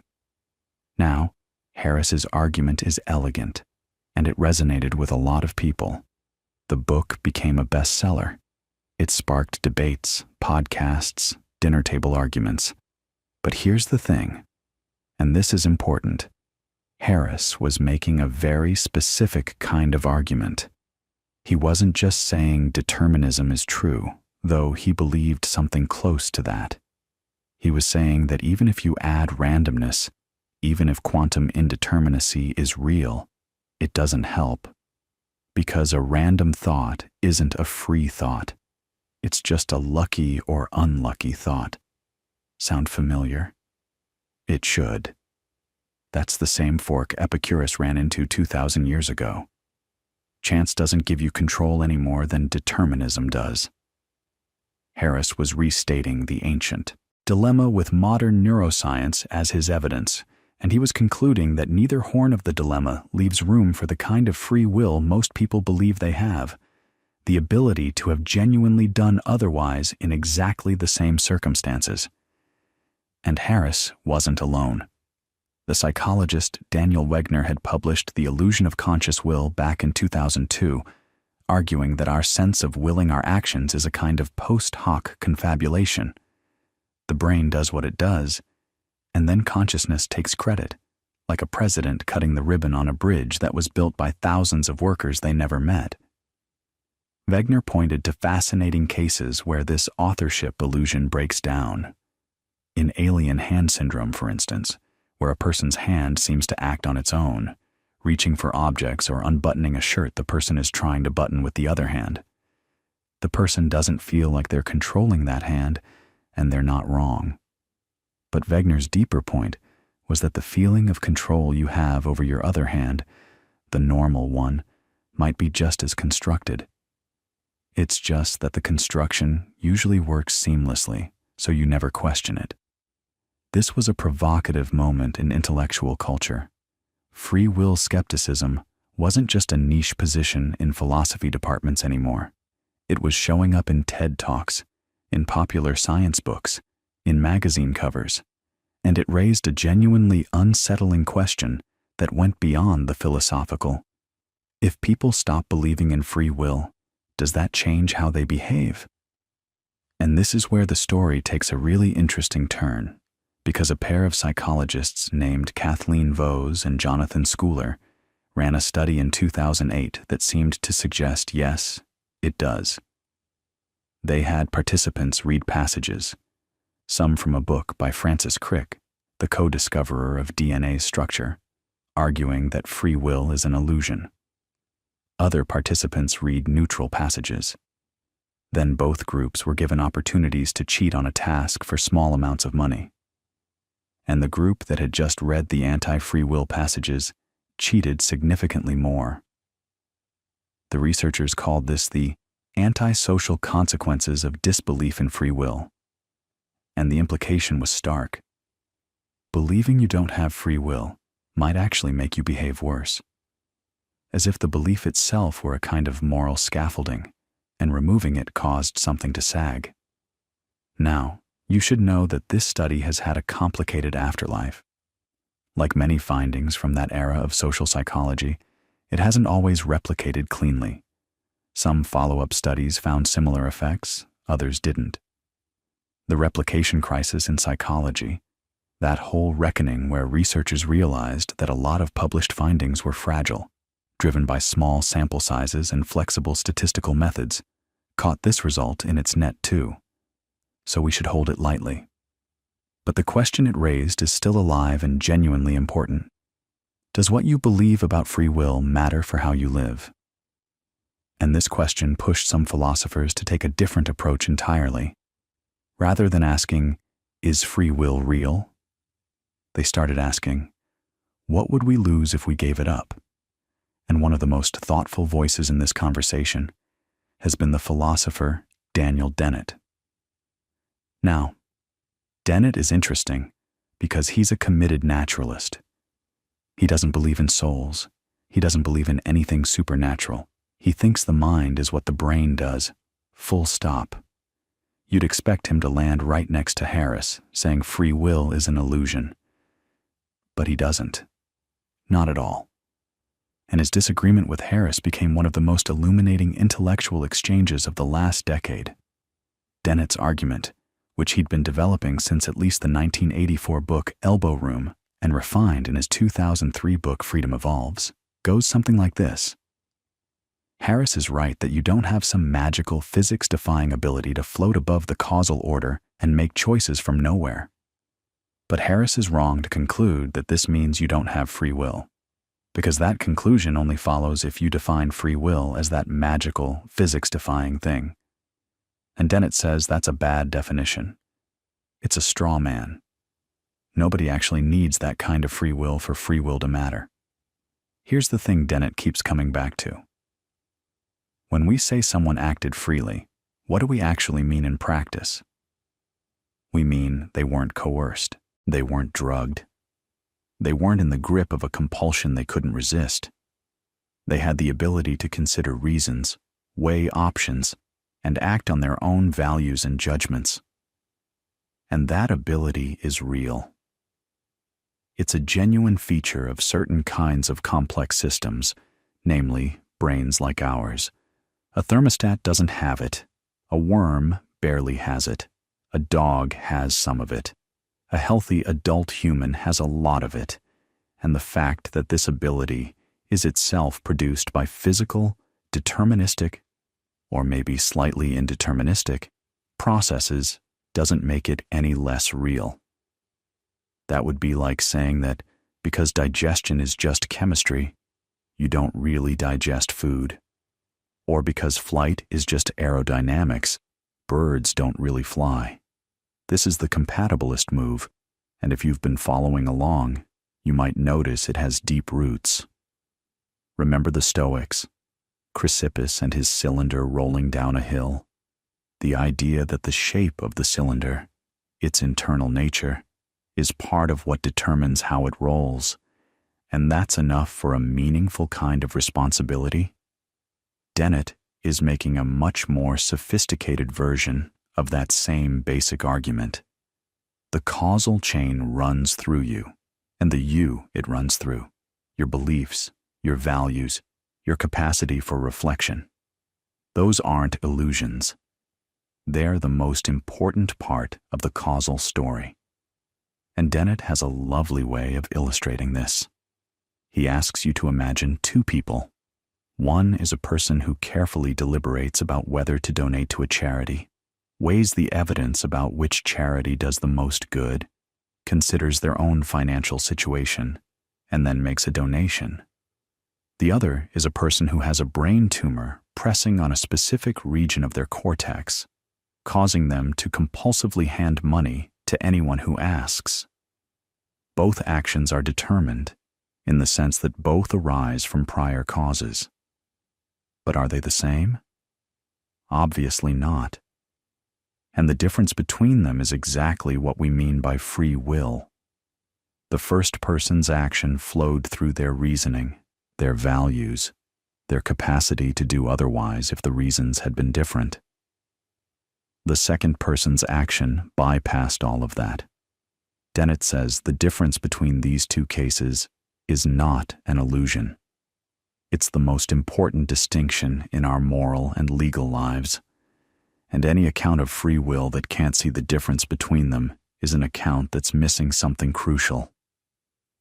Harris, for his part, responded that Dennett was just changing the subject, that when ordinary people say free will, they mean something much more radical. They mean that at the moment of decision, they could genuinely have chosen differently, holding everything else in the universe constant, that they are the ultimate originators of their actions in some deep metaphysical sense. And Harris said that this belief, this folk intuition, is what neuroscience has debunked. Dennett countered that Harris was wrong about what ordinary people actually believe, that most people's intuitions about free will are actually much more compatibilist than Harris assumes, and that, in any case, philosophy shouldn't be in the business of defending folk intuitions. It should be in the business of figuring out which concepts are worth keeping and refining. This debate, Harris versus Dennett, hard incompatibilism versus compatibilism, became a kind of proxy war for a much larger question about how to do philosophy in an age of neuroscience. And what's fascinating is that it doesn't have a clean winner. They're both right about certain things. Harris is right that the feeling of being an uncaused cause, a little God sitting behind your eyes and issuing commands, that feeling doesn't correspond to anything in the physical world. Dennett is right that the capacities we actually care about when we talk about freedom, reasoning, self-control, responsiveness to evidence, are real and worth preserving in our conceptual toolkit. But there's a third position that emerged during this same period, and it might be the most radical of all. A small but growing number of philosophers, Dirk Pereboom being perhaps the most prominent, argued that we should just accept that free will, in the sense required for what they call basic desert moral responsibility, doesn't exist, and then figure out how to live with that.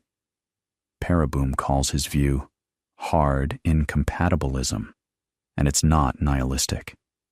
It doesn't say nothing matters. It says we need to rethink our practices of blame and punishment. If someone commits a crime and they couldn't ultimately have done otherwise, because no one ever can, then punishing them because they deserve it doesn't make sense. you might still need to restrain them, rehabilitate them, protect society.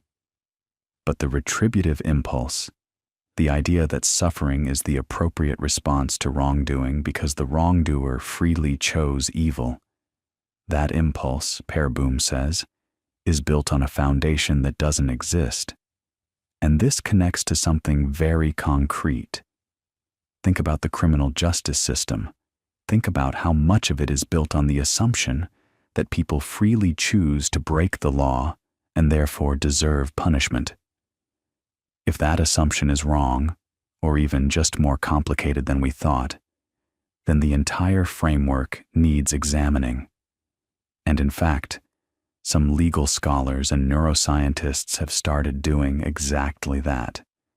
There's a growing field sometimes called neurolaw, exploring how neuroscience should inform legal concepts of responsibility, culpability, and sentencing.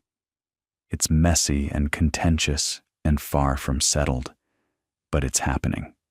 And yet, even as these debates were intensifying in philosophy and neuroscience and law, something else was developing that would add an entirely new dimension to the conversation.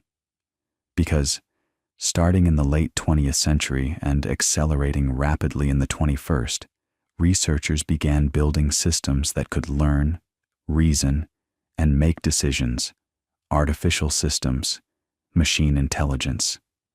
And the question of whether these systems have anything like free will, or whether they force us to rethink what we mean by agency and choice and autonomy, started creeping into the discussion in ways that nobody in the ancient world could have anticipated. And that's really something worth sitting with for a moment, because the arrival of artificial intelligence into the free will conversation doesn't just add a footnote, it cracks open the whole question in a way that's genuinely strange and new. Think about what a modern machine learning system actually does.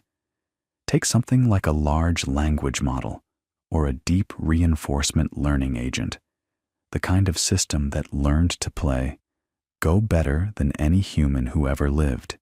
You feed it data, you give it an objective function, and it develops strategies, makes choices, selects actions. Now, nobody programmed those specific strategies in. The system arrived at them through a process of learning that, in many cases, its own creators can't fully explain. When DeepMind's AlphaGo played that famous move 37 against Lee Sedol in March 2016, this move that stunned the commentators, that no human Go player would have made, that turned out to be brilliant. What exactly happened there? Was that a choice? Was that creativity? Or was it just an extraordinarily complex deterministic computation rolling forward from initial conditions and training data? Here's the thing.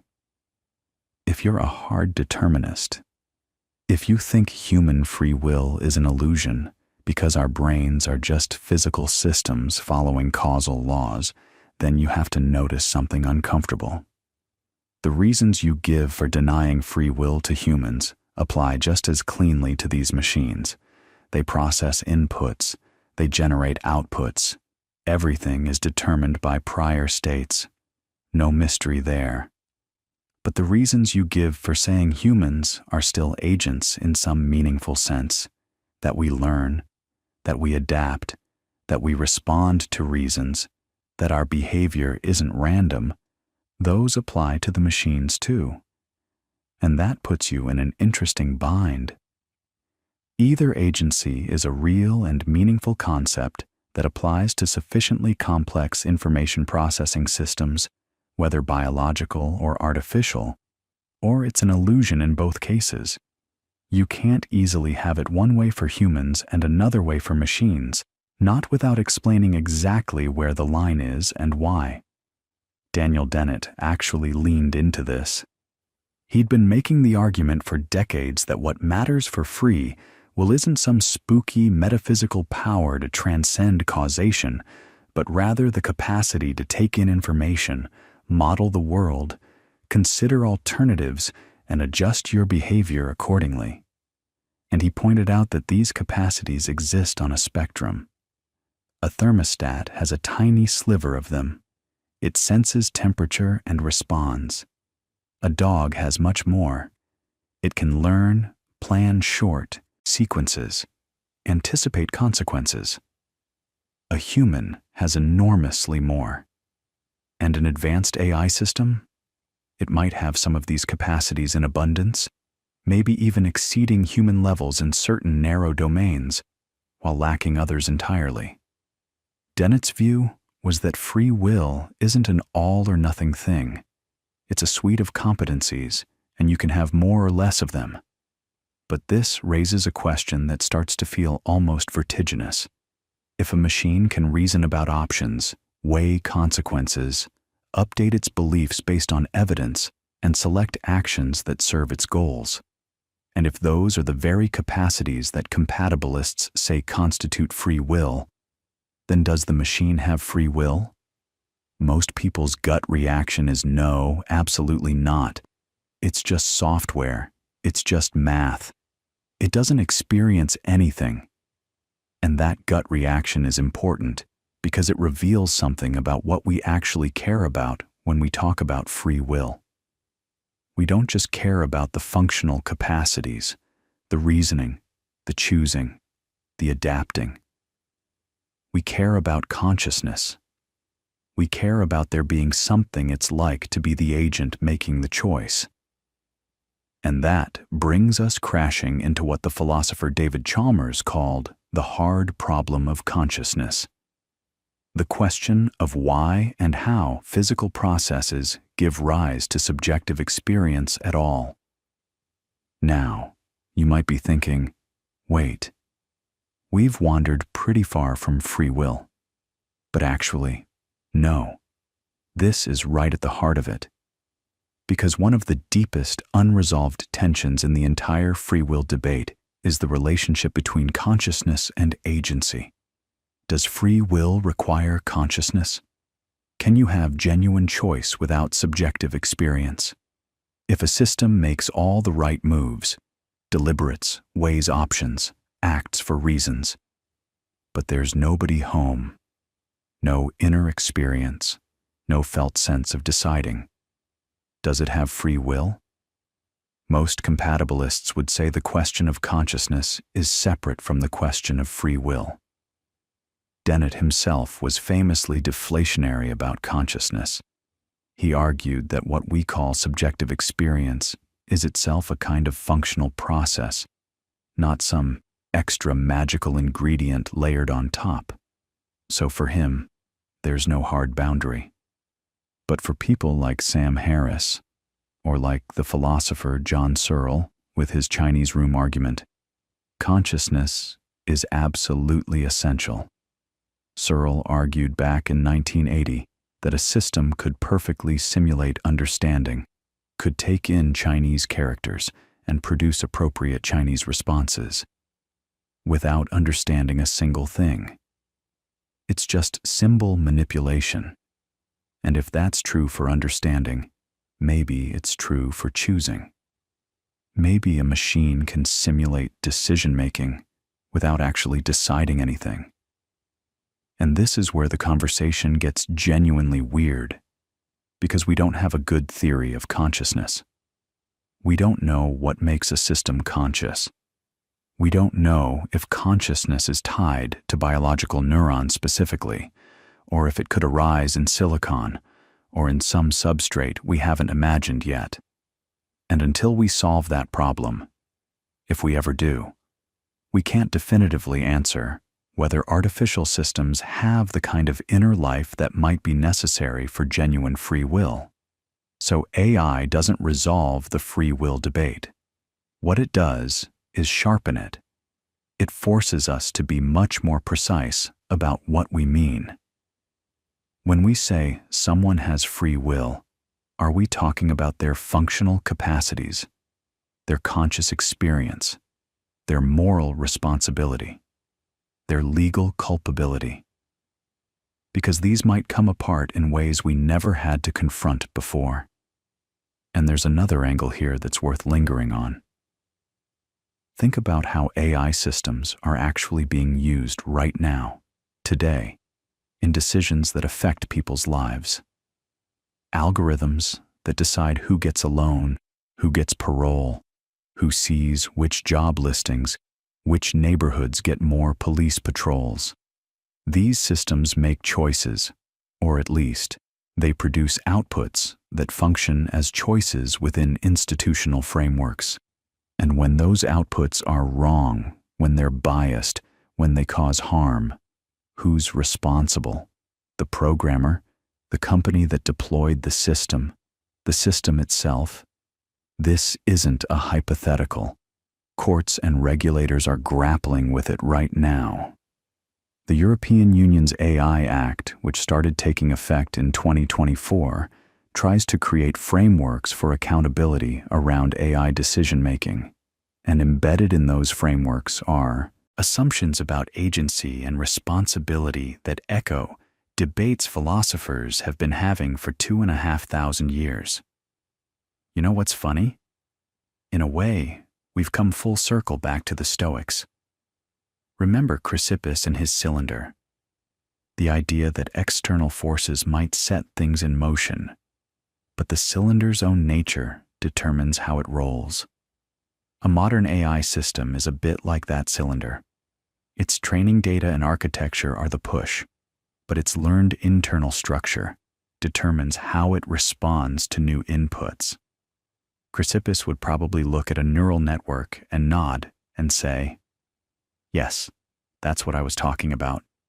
The response flows from the system's own character, even if that character was shaped by forces the system didn't choose. And the compatibilist move is the same now as it was then. What matters isn't whether the system's character was ultimately self-created. Nothing's character is ultimately self-created. Not yours, not mine, not a machine's. What matters is whether the system's actions flow from its own integrated reasoning processes, rather than from external compulsion or malfunction.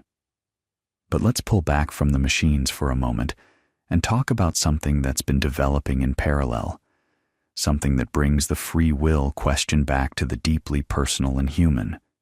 Because while philosophers and AI researchers were debating machine agency, neuroscientists and psychologists were making real progress on understanding how human decision-making actually works in practice. Not in the stripped-down laboratory settings of Libet and Soon, but in the rich, complicated, emotionally charged situations of real life. And one of the most important developments has been the growing understanding of how much our sense of agency, our feeling that we are the ones making our choices, can be manipulated, distorted, and even created from scratch. There's a fascinating body of research on what psychologists call the sense of agency, and it turns out to be surprisingly fragile and surprisingly constructive. Your brain doesn't just passively register that you made a choice. It actively builds the experience of having chosen, sometimes after the fact, sometimes based on cues that have nothing to do with whether you actually caused the outcome. Studies using something called intentional binding, where the perceived time between an action and its effect gets compressed when you feel like you caused the effect, show that this sense of agency can be enhanced or diminished by all sorts of contextual factors. Prime someone to feel powerful, and their sense of agency increases. Put them in a situation where outcomes are unpredictable, and it decreases. The experience of willing something to happen isn't a simple readout of some internal freedom detector. It's a construction, a narrative your brain tells itself. And this connects back to something Daniel Wegner was getting at with his work on the illusion of conscious will. But more recent research has added nuance. It's not that the sense of agency is pure illusion. Your brain really does distinguish between actions you initiated and things that just happened to you, and it usually gets this right. The neural mechanisms are real and functional, but the feeling of freedom, the qualitative sense that you could have done otherwise, that you were the ultimate originator of your action. That part seems to be more of an interpretation than a direct perception. And this matters, because when people say they believe in free will, they're often pointing to this feeling. It feels like I'm choosing. It feels like I could go either way. And the question is whether that feeling is evidence of something real, or whether it's a useful fiction that evolution built into us, because organisms that feel like agents tend to act more effectively than organisms that don't. Which brings us to one of the most interesting recent developments in the whole conversation: the work of philosophers and scientists who are trying to move beyond the old dichotomies entirely. Not determinism versus free will, not compatibilism versus libertarianism, but something more integrated, more honest about the complexity. People like Christian List, a philosopher and social scientist, who published a book in 2019 arguing that free will is real, but exists at a higher level of description than fundamental physics. His argument is subtle and worth spending a moment with, because it captures something that a lot of the older arguments were missing. List's basic insight goes like this: think about the relationship between different levels of description in the world. You have physics at the bottom, particles, fields, quantum states. Then you have chemistry, which describes patterns that emerge from physics. Then biology, which describes patterns that emerge from chemistry. Then psychology, which describes patterns that emerge from biology. And at each level, you get new categories, new regularities, new kinds of explanation that are genuinely real, even though they're built on top of the level below. Here's the analogy List uses, and I think it's a good one. Think about temperature. Temperature is real. You can measure it, predict with it, build entire engineering systems around it. But temperature doesn't exist at the level of individual particles. A single molecule doesn't have a temperature. Temperature is a property that emerges when you zoom out and look at the statistical behavior of billions of molecules together. It's a higher level property. And here's what's crucial. It's not an illusion. It's not a useful fiction. Temperature is genuinely real. It just exists at a different level of description than the individual particles that give rise to it. List argues that free will works the same way. At the level of fundamental physics, everything might be deterministic, or probabilistic if quantum mechanics is involved. But either way, there's no room for anything that looks like choice at the particle level. But zoom out.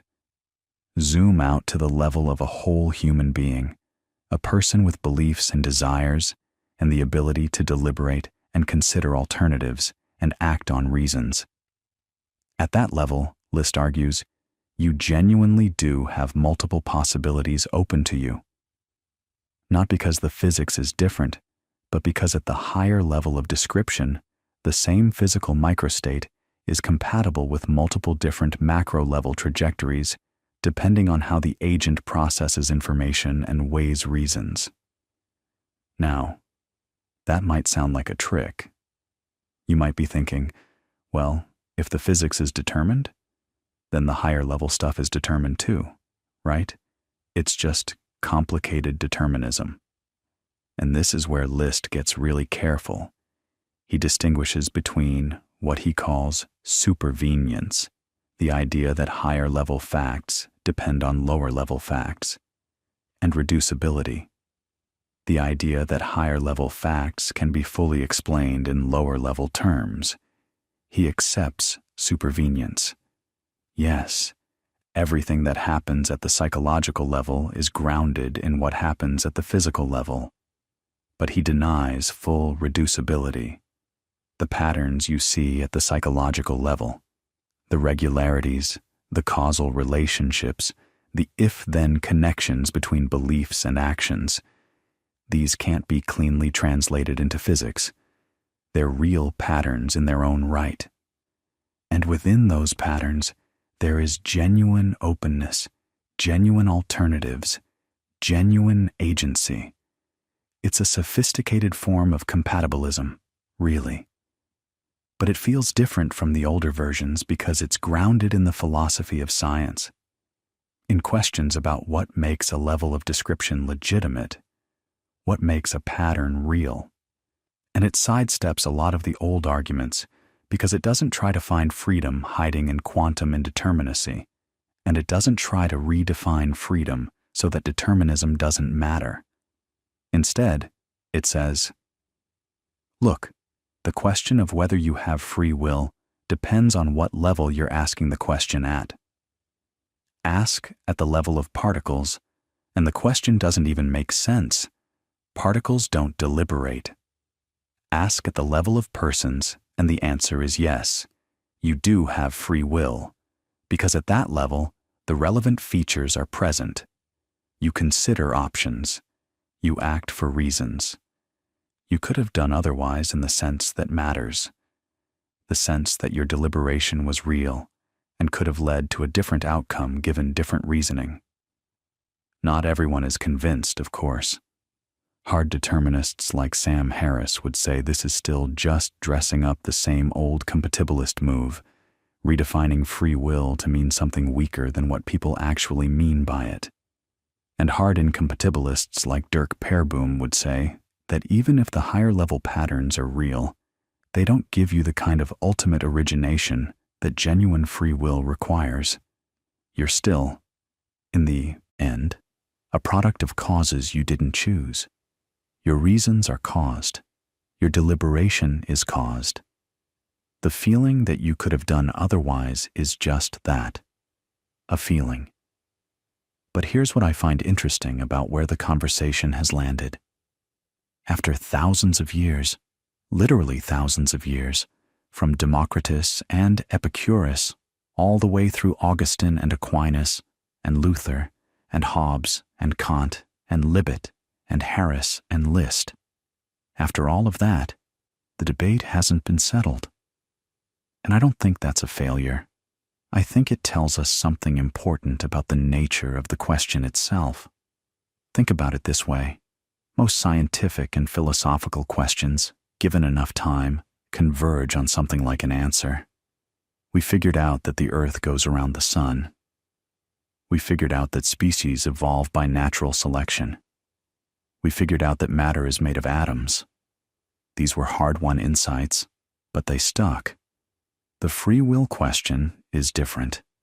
Every generation of brilliant thinkers takes it up, makes real progress, clarifies the concepts, eliminates some bad arguments, introduces new evidence, and yet the core disagreement persists. Compatibilists and incompatibilists are still at it. Determinists and libertarians are still at it. The terms have gotten more precise.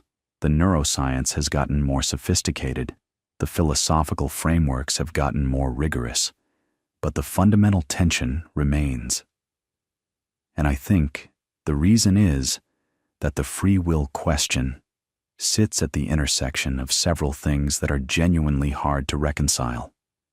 It sits at the intersection of physics and psychology, of mechanism and meaning, of the view from outside and the view from inside. When you look at a human being from the outside, from the perspective of neuroscience or physics, you see a causal system. Inputs lead to outputs.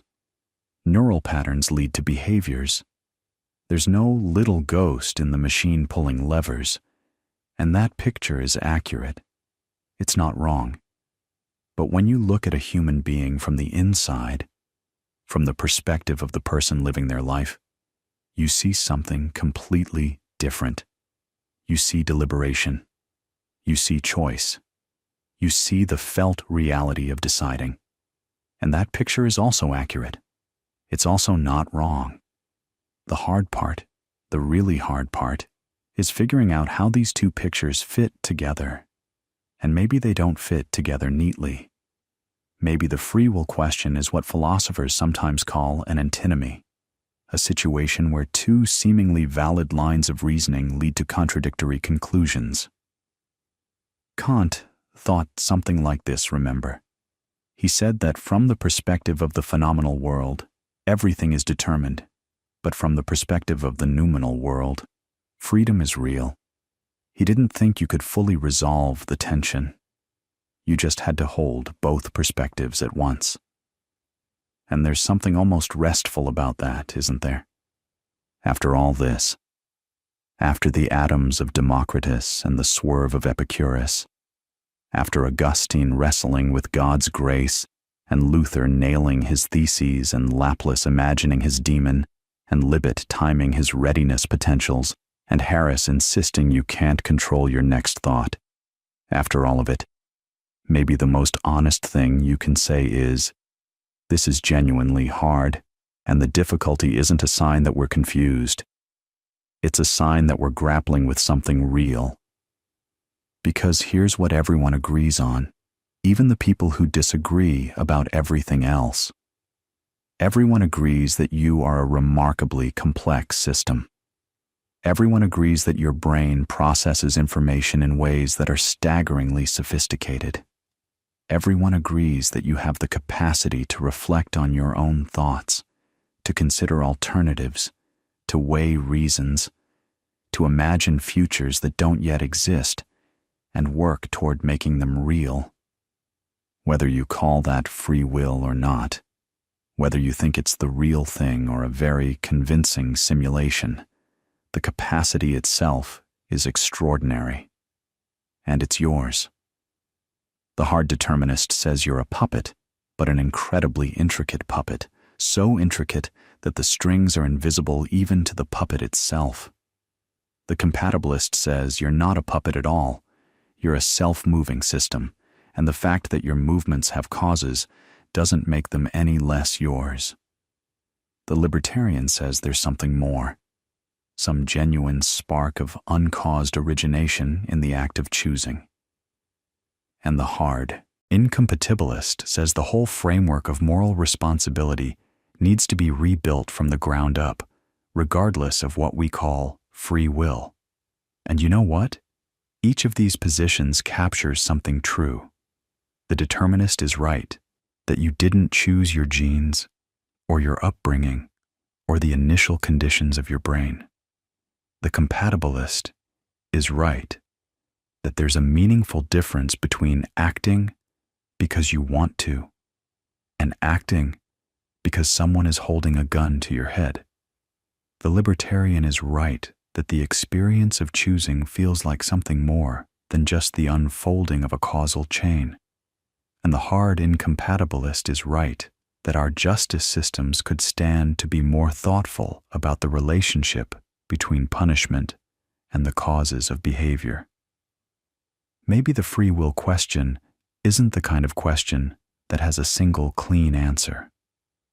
Maybe it's more like asking whether light is a particle or a wave. For a long time, physicists argued about this. Some experiments showed light behaving like particles. Other experiments showed it behaving like waves. And eventually, quantum mechanics said, it's both. Not because the question was badly posed, but because reality is more subtle than the categories we brought to it. Light doesn't fit neatly into the box of particle or the box of wave. It's something that has aspects of both, and you see different aspects depending on how you look at it. Maybe free will is like that. Maybe when you zoom in to the level of neurons in physics, you see determinism, or at least mechanism. And when you zoom out to the level of persons and reasons and deliberation, you see freedom. And both are real, and the apparent contradiction isn't a flaw in your understanding. It's a feature of a reality that's richer than any single framework can capture. I don't know. Nobody knows. And that's okay. That's actually more than okay, because the not knowing is part of what makes the question beautiful. It's one of those rare questions that has engaged the deepest thinkers in every century, every culture, every intellectual tradition, and it's still alive, still generating new ideas, still making people sit up at 3 a.m. and think, wait, but what about? And if you've been drifting in and out through all of this, that's perfectly fine. That was always the idea. Maybe you caught the bit about Epicurus and his swerving atoms, or maybe you came in somewhere around Libet and the readiness potential, or maybe you just caught fragments here and there. A name, an analogy, a question that snagged your attention for a moment before you drifted off again. That's how this kind of thinking works best, honestly. Not as a forced march through arguments, but as a slow wander. You pick up what catches you. You let the rest wash over you. And if there's one thought to carry with you as you settle in, just one, maybe it's this. The fact that you can even wonder whether you have free will is itself a remarkable thing. No other arrangement of matter in the known universe, as far as we can tell, lies awake at night asking itself whether its choices are real. Whatever free will turns out to be, whether it's an illusion, a higher level truth, a deep feature of consciousness, or something we don't have the concepts for yet, the asking of the question is itself an act of extraordinary freedom. You're a collection of atoms that somehow learned to wonder about itself. And right now, those atoms are getting heavy and warm and quiet. And that's good. Let them rest. The question will still be there in the morning, patient as it's always been, waiting for you to pick it up again whenever you're ready.